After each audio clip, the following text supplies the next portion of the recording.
Yo, what up? What up? What up? Welcome to another episode of Beats and Life. We back, baby. Once again, y'all know what it is. Mo B up in this thing.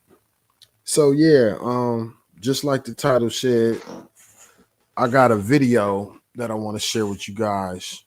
You know, I'm gonna be chiming in to share my experience, but I thought this is a very relevant video to share, not only because of the amount of money that you can make online.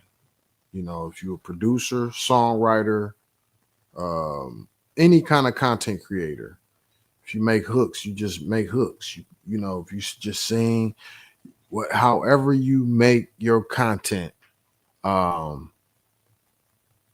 I'm telling you, online is the way to go. Trying to get signed to a label, nah, not at all. Like that's the old way.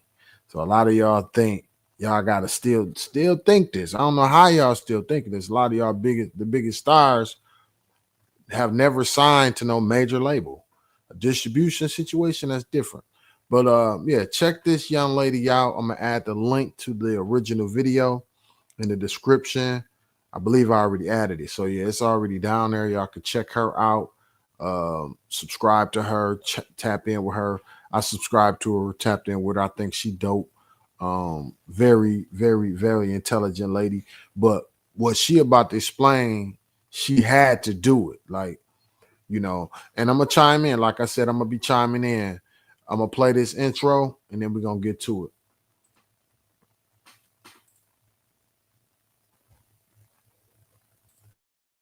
Energy made this one. Yeah. Yeah.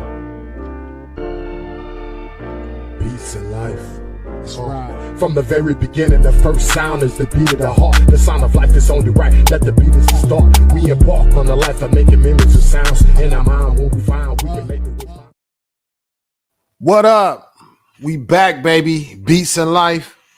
Glad y'all in here with me, man. I got a very, very dope video that I want to share with y'all. Like I said in the intro, this video will definitely raise y'all awareness on what's really going on in this music business. It's a dirty game, very dirty game, and you got to be very clean, very smart to survive it. So y'all check this young lady out, man. Very dope songwriter. You know, she signed pub deals before. She did it all. But y'all can hear from her, man.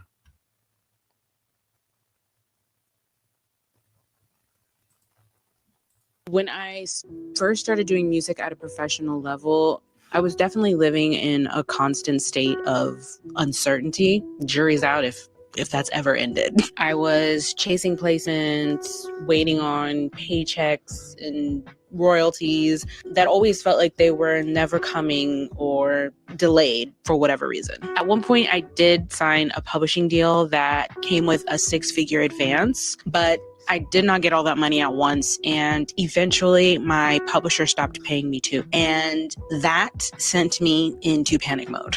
Do I need to go back to working a regular job, leave LA, and just start over? But everything started to change for me for the better when I learned how to make money with my music online. Instead of waiting for royalties to come in or a label or publisher to pay me, I started getting paid within the hour. I could open PayPal, go buy my groceries, and pay my rent. And this one decision to start selling my music and So yeah, stop right there, man. So if y'all don't know what we do, what I promote, Synergy.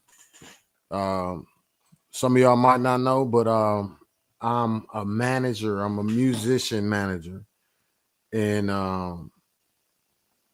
and on the artists, and I manage producers. So what I specialize in is helping artists in any creative to become independent, to live off their music. And one of the first things I do, especially if you're a producer, is I set you up to make money online. Now, it just depends on how much effort you put into it. You know, how creative you want to get with it. as far as being an online producer, as far as really getting the most out of having all your stuff integrated. I first set my producers up. I make sure that they get a YouTube. They should already have a YouTube. If they don't, make sure they do that. I make sure they get a website, and I make sure they capitalize on YouTube Content ID, right? If you're putting your beats online, you need to have something backing your content up because people will run off with it. Not only do you need that set up so you can get paid if anything hit where somebody just used your beat and didn't give you the proper money, but you need that set up so you can identify some talent. So it's a powerful tool to use to identify talent. I forgot to have my ambiance on here. Energy made this one. Yeah. So having your YouTube Content ID set up is so important to anything that you make, anything that you put online. It'll give you a cheat code and to find a talent sometimes. That's how I use it. Having your website set up, having all your social medias integrated. You know what I'm saying? You getting paid. PayPal, like she said, PayPal, you getting paid that day. 100,000 is kind of light. You know what I'm saying? To be honest with you, if you're a producer and you're going hard, that's not that much. You can easily make $100,000 a year. You can easily buy you a house within a year or two. You could buy your mother a house, buy your mother a car. You can live comfortably off of this. It might not be the biggest house, but you can take care of some people. You can take care of yourself for sure. Take care of a family with this. And that's all my main goal. Vocals online directly to the consumer is what led to me ultimately making my first 100K independently. And this completely changed the way I approached my career. I was no longer dealing with gatekeepers or industry politics. It was just me doing what I love and getting paid for it. I'm Brianna Marin, a singer-songwriter who's built a full-time music career, recording songs in my home studio, licensing hooks to thousands of indie artists via BeatStars, and selling my songwriting services directly to clients through SoundBetter and my website. In this video, I will walk you through all the lessons I've learned, steps I've taken to make my first 100K from songwriting without a label, a manager, a publishing deal, or the usual industry politics. Exactly. And look, disclaimer. So I'm a manager, but I actually give all of the insight and information to anybody I manage because I don't want them to need me. And then I'm not all into their money. I don't, what I do, how I manage is let me eat off what I kill. Meaning the people that I manage, the creators that I manage, I got them there, set them up, give them the information. They make their own money off of like what she's sharing. But when I want to put a project together, or boom, let me eat off of that. Let me get a small percentage of that, And then also, like when some label situations come, I eat a little bit off of that too. I get a percentage of that. But this money, the big money, the money that comes in day to day from their hard work, I'm not into that. I'm not in that. So they basically getting what she getting. It's just like when label situations come up, or like when I put a project together, I send them they split still, but I get a little bit of splits for the work that I put in as far as executive producing a project. You don't have to write songs for the biggest artists in the world to be a professional songwriter. One of the greatest lessons I've learned working in the music industry is that you can be a professional songwriter on your own terms. Like I've already mentioned, you don't need a manager, publisher, label, major artist, any of those things to start generating money. Exactly. Can those things be helpful? 100%. But do you absolutely, undeniably need them to start making money with your music? Absolutely not. Now, once upon a time, I did also believe that myth. In my head, making it as a songwriter meant you either had to be famous or have written something for someone famous. And what she talking about is being validated. So no creative needs to be validated by nobody, by no label, by a certain big name artist, quote unquote big name artist. Like, no. In today's world, we all have connectivity, the same internet connection, broadband. We all have access to the same internet. That's the business. That's the music business. The internet is the music business. Let me say that again. The internet is the music business. You don't need a label. You never, well, you kind of did back in the day, but independent artists been pushing through, for more distribution and all of that at certain points in your career. A distribution deal is still dope these days because they handle a lot of if you're an artist, we talking to artists, but even artists, and she is a songwriter, so she know how to maximize what she doing just by, utilizing these tools. So as an artist though, it just depends, man. You get so big, you need a team. It take a team to really capitalize on all your opportunities if you're an artist. So, but you can still build a team with a certain type of deal, and you don't always have to sign away everything. You know what I'm saying? As an artist, you don't always have to sign away. You don't really have to sign away nothing. You still can have a team. Distribution deal, best situation for a lot of up and coming artists. Made it. You're rich. You're a millionaire. You can stop doing everything now. You've made it to the big leagues. And once upon a time, I also believed these myths. I thought fame equals financial stability. And that's just not true. You can be a working songwriter that no one's ever heard of, at least outside of your industry, because there's so many working songwriters who may not be famous, but are well respected in their industries and known for what they do. And some who just prefer anonymity.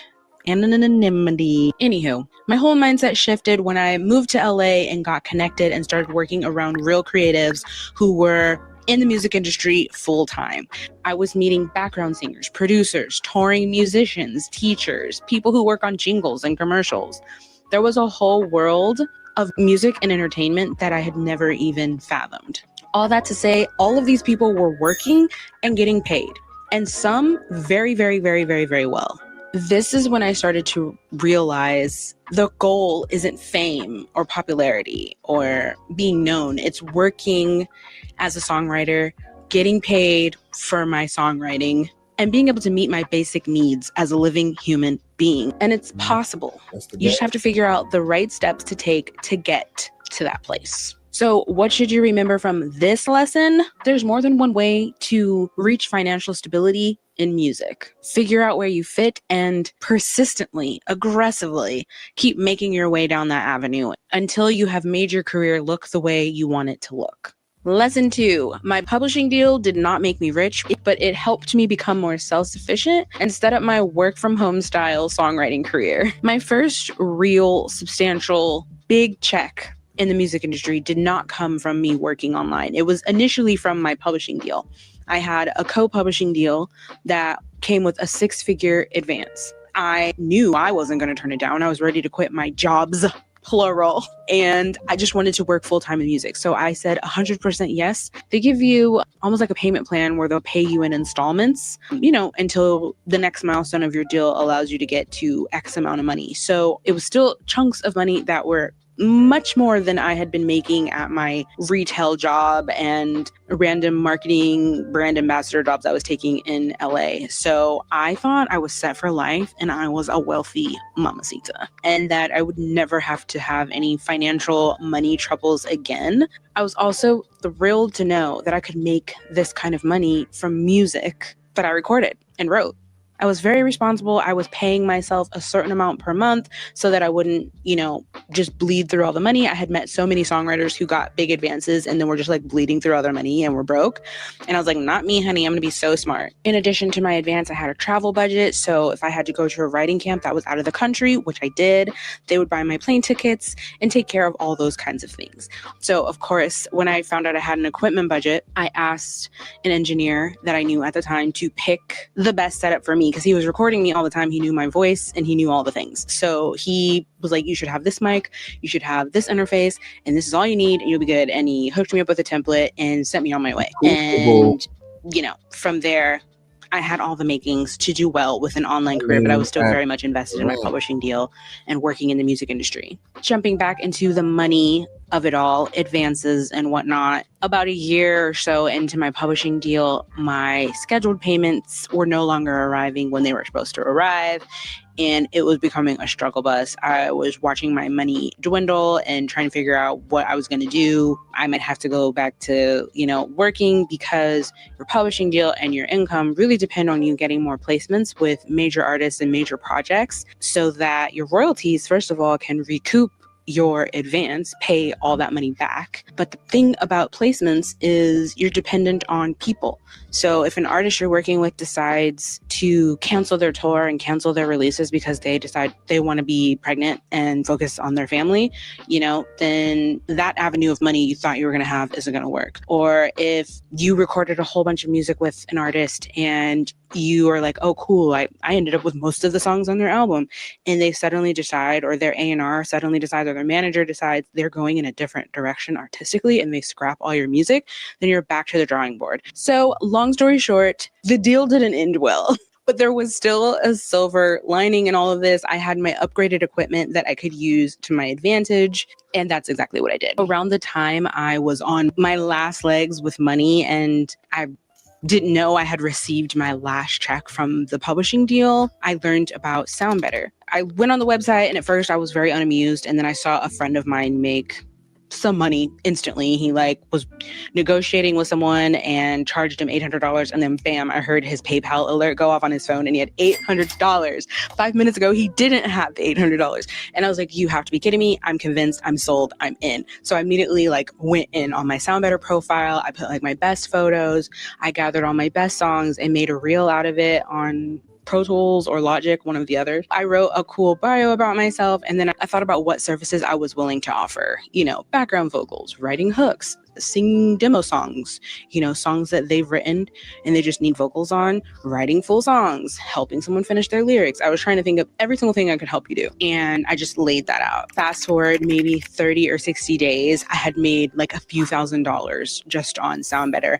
And at first I was like, okay, this could just be a fluke. Maybe it would end, but it just carried on. And to the point I would say maybe the most I was making in a month was between $6,000 and $7,000 on a really, really good month, but maybe $5,000 on a slower month, 5,000. And I was able to hire an attorney to, close out my publishing deal. I moved. It was a whole bunch of things I was able to do. I was reinvesting the money that I was making from SoundBetter back into myself and my equipment so that I can deliver better, higher quality vocals and files to the clients that I was working with. I'm telling you all this to say that I worked so hard to create a catalog, network with all these people. I took all these meetings to get a publishing deal. I finally got it.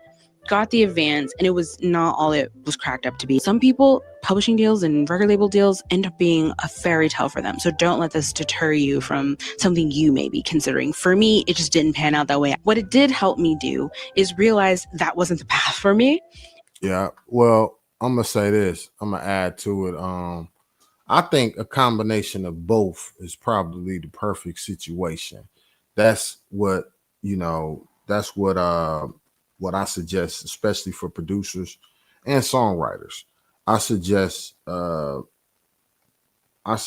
combination of both. If you good enough to get the pub deal, if you good enough to go ahead and get it, but just keep working and keep having your online presence available. Don't stop working. Don't think, like she said, don't think that money, don't think you just set for life. You know what I'm saying? Just don't stop working. That's the key to staying on top. Because why not? get extra 5, 10, $20,000 a month, and who knows what these other songs could be. You know what I mean? That's why when she said BeatStars, we would BeatStars. Actually, one of my clients got a co-pub deal through BeatStars and Sony, and it's working out beautifully because BeatStars is the real internet, is the market. If you're a producer or a songwriter, you really want to be there. That's where everybody is going. You need to be there. That's like the social media, the Facebook of beats. So everybody need a Facebook, Instagram, or whatever. Like it's that for selling beats. Airbit good too. You know what I'm saying? Don't front on Airbit. Airbit is dope too. Either one of them, or both. You know what I'm saying? I suggest get Airbit and BeatStars. I suggest get them both. Get Airbit. Airbit YouTube Content ID is dope. Get BeatStars because the market is there. You can sell a whole lot of beats on BeatStars. Airbit, use that really primarily for your content ID. BeatStars dope for the websites. Airbit dope for the websites too. But I would suggest get them both. Everybody come to BeatStars to cop them beats, man. That's the best. It also set me up on the trajectory to start recording music at home. Because like I said, I was going to studios, I was going to other people's houses and recording on their setups that were better. If you want to earn money with your music, having your own setup is a great place to start. If you don't have a big advance in an equipment budget, that's okay. Start where you are, use what you have until you're able to invest in yourself and, start slowly building up the things. Lesson 3, start treating yourself like a business. Once I started to get, don't take long. I mean, it don't take much of a studio to have something comparable. Like my setup right now. If I told y'all probably be like, "Damn, that's all you got." But bro, it don't take much. And I always start all of that equipment. That a lot of engineers, producers have. I like the bare minimum. Like I started making beats on the PlayStation, man. If y'all don't know my story, I'm a producer too. I started making beats on the PlayStation. My son, Energy Beats, he started on the PlayStation. We both started there, man. Like the video game was $20. I already had the PlayStation. So I basically invested $20 into we making a lot, off this business, man. And it all started there though. And to this day, I don't like a whole bunch of equipment. I like the bare essentials. I think, for me, it's just like you stay grounded more. Not to say like I don't like real nice studios with a bunch of equipment. I love them. But me, myself, I just think that, a lot of our scene anyway is built on little small studios, little corners in the room. It proves that you don't need much, you don't need much at all. A lot of our artists like Rio the Young OG started right in his living room with a Mac, with a little Mac. And that was it, basically. A little Pro Tools setup, and that was it. And look, he on tour right now. All started just like that. Matter of fact, every artist in Flint started exactly like Rio, with a small computer in their room or in their living room, going crazy, just putting in the work. Get clients more consistently on Sound Better, I quickly realized just being talented and skilled is not enough. You also have to have smarts and business sense. I had to start thinking about how I could protect myself and create systems and policies with structure and boundaries, because people will take advantage of you if you let them. And I did, and I learned.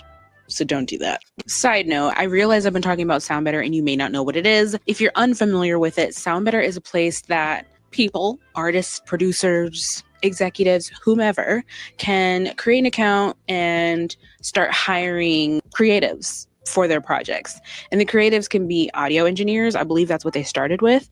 Then they expanded to, songwriters, singers, producers, but it's mostly pertaining to music, and the outcome being the client's project will sound better. And I was really grateful for the service. When I first started out on SoundBetter, I was just excited to be making money with something I created, my music, my voice, my talent. I had never really considered what I should be charging or what the services I'm offering could be worth. I hadn't really thought about it or done any math or science to calculate what the price should be. I had just landed on around like $200 for pretty much everything. You want vocals? $200. You need a hook written? $250. You need a full song? Maybe $300. But for the most part, I didn't have a rhyme or reason. I would also just go off how many times I was told no. Then I would maybe lower the price or make the price higher if too many people said yes. When I first started, I used to let the clients pay 50% up front and then 50% on the back end. Because on SoundBetter, when you do that, you get the 50% right away, which I loved, having instant income. But I quickly realized I needed to start protecting myself when I would do this 50 upfront, 50 on the back end, and people would run away when the back end time came around. So instead of me getting $200, I would get $100 for a project that I was expecting $200 on. And it happened far too many times. And it made me realize, okay, I need to have better policies. And maybe one of my policies is I don't take 50% up front and 50% on the back. You need to either pay all the way up front or I'm probably not going to do it. But I didn't realize that until I had wasted my time on some stupid projects. The same things would start to happen with revisions. Maybe somebody wanted endless revisions. I think there was a project that I worked on and somebody just kept coming back every week with something new to fix. And it made me realize, oh, I should have a policy where there's a limitation on how many times you can have a revision. Because if you don't have that, someone's going to take advantage of your time and keep asking you for revisions because you never told them that they had to stop or, they would be charged. And I would find once I added in my policy, which I don't remember what it is now, but let's say it was you get 2 free revisions. And then after that, you have to start paying for my time. I would get significantly less requests for revisions and just clearer instructions on the front end. And also it would just scare away the people who were more difficult. So as time went on and more projects were completed, it just became clear to me that I am running a business. I need policies, contracts, and boundaries. It was also more helpful when I would open new projects with people to have a roadmap of expectations. Then they knew how everything was going to go and I didn't have any problems because I could just be like, this is how this is going to go. I'm going to send you this. I'm going to ask for that. You give me this and then I'll give you that. You know what I mean? So it was just really simple. It left no room for confusion or miscommunication. It took some time and a lot of thinking, but eventually I came up with refund policies, a realistic turnaround time. How long is it going to actually take me to deliver this to you? Because sometimes I'm tired. Sometimes I don't feel like doing it and I'm not ready to give it to you in 2 days. And some people might be expecting a 48-hour turnaround and it's just I don't think I'm the person for you. It's going to take me a week or 2 weeks because I have other projects and I need time to be a person. And I had policies, as I mentioned before, on how you can pay me, which was no 50-50 without it being over a certain threshold. Meaning if you're paying for a $3,000 project, sure, you can have 50 upfront and 50 on the back end. But if it's a $200 project, you need to pay the whole thing upfront. And I really didn't get a lot of pushback on these policies. Anyone who didn't like it just didn't hire me and I didn't care in the nicest way possible, mind you. So what I'd like you to remember from this lesson is that if you want consistent income in music, you need to stop showing up like a creative and start showing up like a business. Take yourself seriously and start creating policies, processes, and pricing around the services you could offer. Lesson 4. It's nice to get paid per project, but it's even better to get paid for the same song over and over and over again. SoundBetter grew to become my core income. I got to a place where pretty much every month I knew how many clients I was going to get and roughly how much I was going to make, which gave me a solid, predictable monthly income, which is what I love and what I was always striving for. There was also another perk to not only having a SoundBetter profile, but a website that enabled you to just stumble upon me as an artist. So not only did I have a SoundBetter profile, I also had a personal website both created new opportunities for people to kind of quietly find me. The better I started to perform on the SoundBetter platform, the more 5-star reviews, the more consistent projects I was getting, started to become more visibility on the website itself. Because everyone who visits the website may not actually message you, they may go find you somewhere else and talk to you there. So eventually, Google searches, messages on my social media, and inquiries on my personal website started to increase. And I do believe a lot of it was because of how active I was on SoundBetter. In addition to visibility on the platform, sometimes the caliber of client I was working with on SoundBetter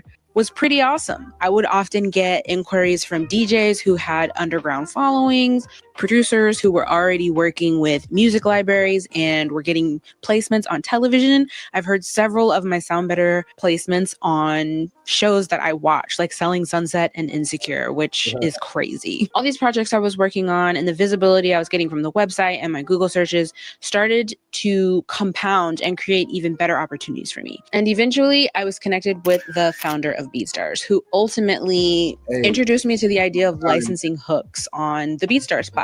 And for those of you who don't know, BeatStars is a platform that allows producers to make beats and license them to independent artists. When an artist buys a license to a beat, they don't technically own the beat, they just get to use the beat. And the producer gets to create policies and boundaries around the usage of their beats, if that makes sense. If they don't want you to exceed a certain amount of streams, you can't exceed a certain amount of streams. If they don't want you to put it on the radio, you can't put it on the radio. Or you have to buy the correct license that allows you to have unlimited streams, have radio play and music videos and all of those things. However the producer wants to set it up, that's how they can set it up.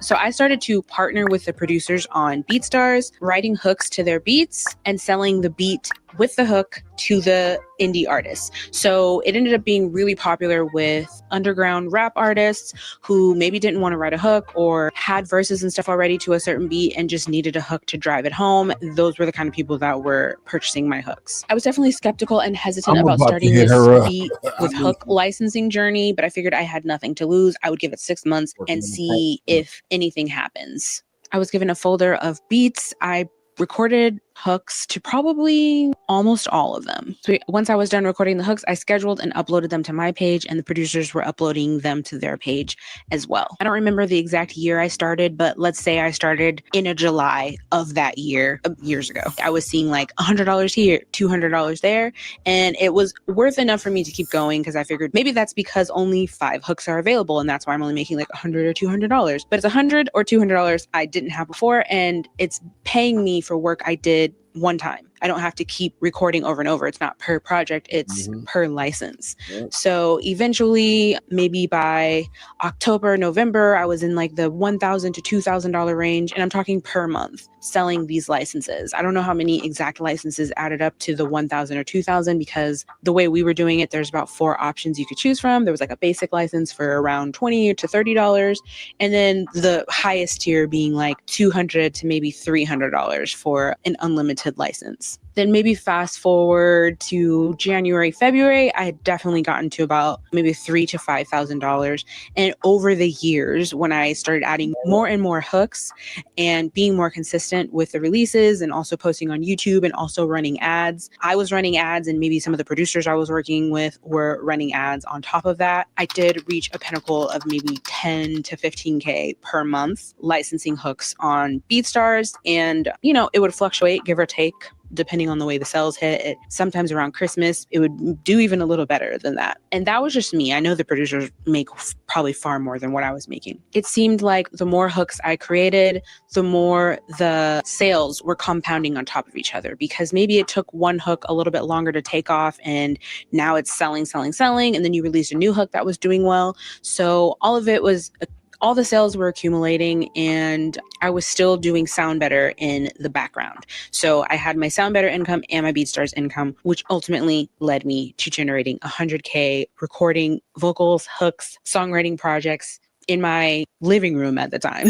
Now that you've seen the path that has led me to my first 100K, from publishing deals to SoundBetter to licensing hooks on BeatStars, I hope you realize that there's more than one way to make an income doing what you love. If you're interested in selling your songwriting or musical services on SoundBetter, make sure you check out my course called SoundBetter Success. I'll drop the link in the description box. It's got everything in there from the templates I use to pitch for jobs or in different scenarios with clients. It will help you get set up with all the things you need to do to start making money on your SoundBetter profile and even your own personal website. So remember, you don't need to have placements with major artists to become a working songwriter. You just need to invest in your setup, make yourself discoverable online, because every step is going to bring you closer to becoming a self-made songwriter.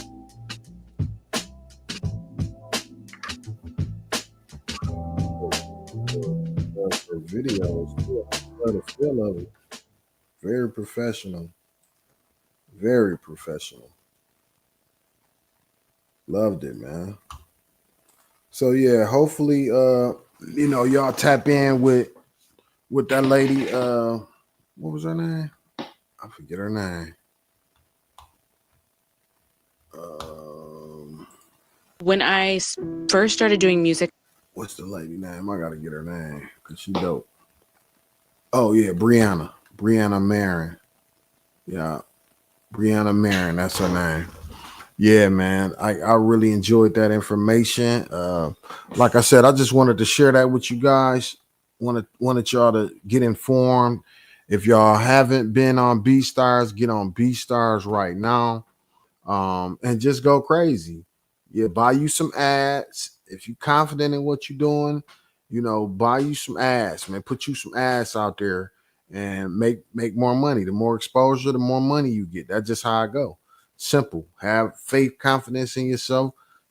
Reinvest your money back into yourself and treat this like a business. That's exactly what this is. This is the music business for a reason.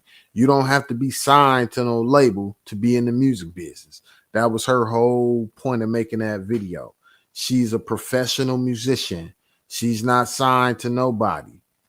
The internet allows you to be a professional musician without ever signing to anybody.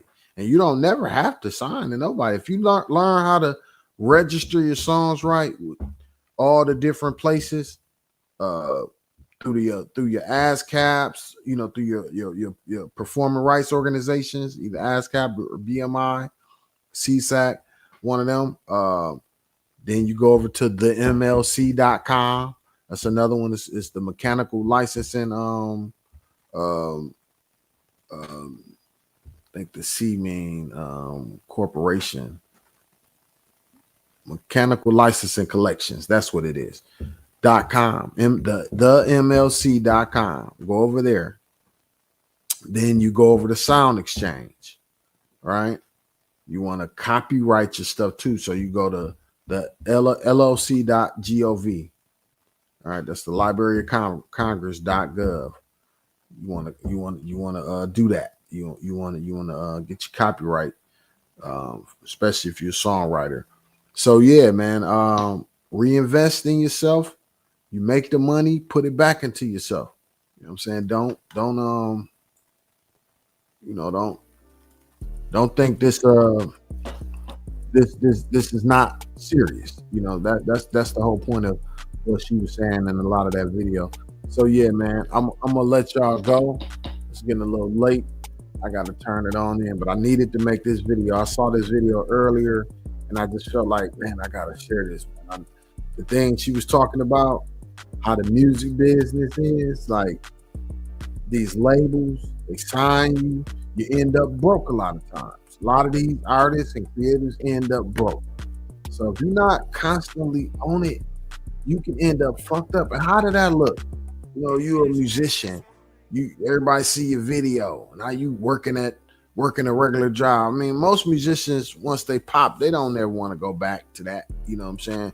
Or even if they ever went to that, like Energy, who I manage, he's never really worked a job. He worked one job for about 4 or 5 months. Other than that, he never worked no job. So he couldn't go back. So that's why we had to set him up exactly how that lady got herself set up. Online, beat sales, YouTube, you know, getting ad space and promoting them. And now he on TikTok going crazy. So that's another platform that all producers should have. I believe all creatives should have every single platform. And you know, and just keeping music. If you into other stuff you want to talk about, create something different. You know what I'm saying? Create you a different Instagram.